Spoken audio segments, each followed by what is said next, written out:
बहुत बहुत स्वागत है आप सबों का स्मार्ट क्लासेज में।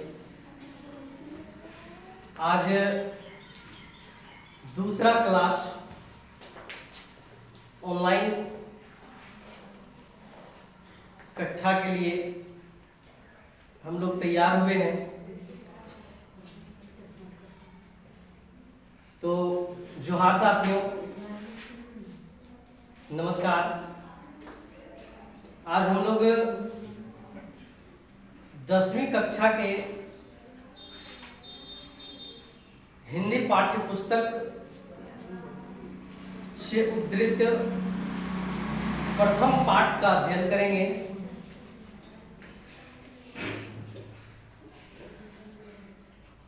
जो विषय बहुत ही सारगर्भित है, समझना योग्य है। सूरदास के द्वारा रचित सूरसागर के भ्रमर गीत के 4 पद हमारे पाठ्य पुस्तक में संकलित किया गया है, जिसके भावार्थ को हम बारीकी से समझने का प्रयास करेंगे। तो आइए हम लोग आज हम प्रथम पद का भावार्थ समझने का प्रयास करते हैं, है ना। जब हम लोग हिंदी साहित्य के इतिहास का अध्ययन करते हैं, उस क्रम में काल क्रम को जब हम लोग देखते हैं तो उसमें एक काल भक्ति काल था। कौन सा काल है? भक्ति काल है। और भक्ति काल में दो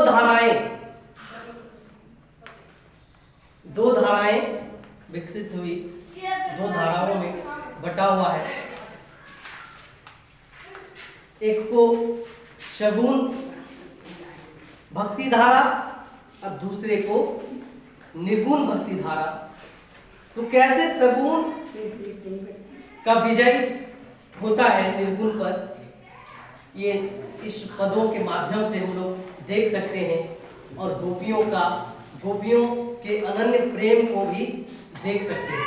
कृष्ण के प्रति गोपियों के मन में जो अनन्य प्रेम है, उसको सरल और सहज रूप में सूरदास जी ने वर्णन किया। तो आज इस के प्रथम पद को हम देखते हैं। उद्धव तुम हो अति बड़भागी, अपरस रहत स्नेह तगाते, नाहि मन अनुरागी, पूर्णी पात रहत जल भीतर, तारस देह न दागी, जो जल माह तेल की गागरी, बूंद न ताको लागी, प्रीति नदी में पाँव न बोरियो, दृष्टि न रूप परागी, सूरदास अबला हम होरी, गुड़ चाटी जो पागी। इस प्रथम पद में गोपियों के अनन्य प्रेम को दिखाए हैं सूरदास। उद्धव निर्गुण निराकार को मानने वाले हैं।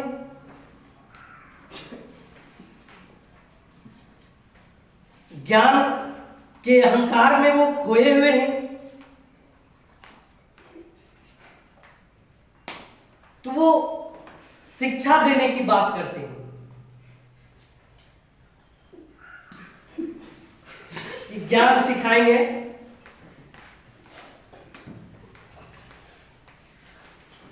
गोपियों को ज्ञान का पाठ पढ़ाएंगे,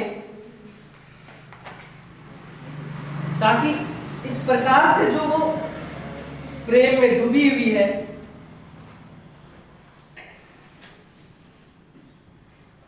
अपने मन को अपने तन को वो पीड़ा पहुंचा रही है, उसे उबारने का प्रयास किया है। तो जब संदेश लेकर के पहुंचते हैं वृंदावन,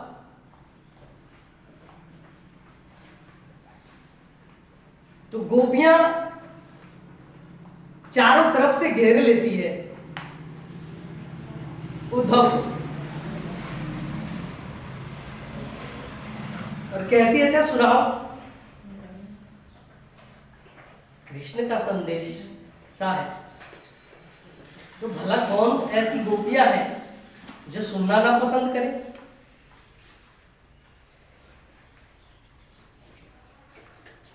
तो गोपियां भारी पड़ने लगती है उद्धव पर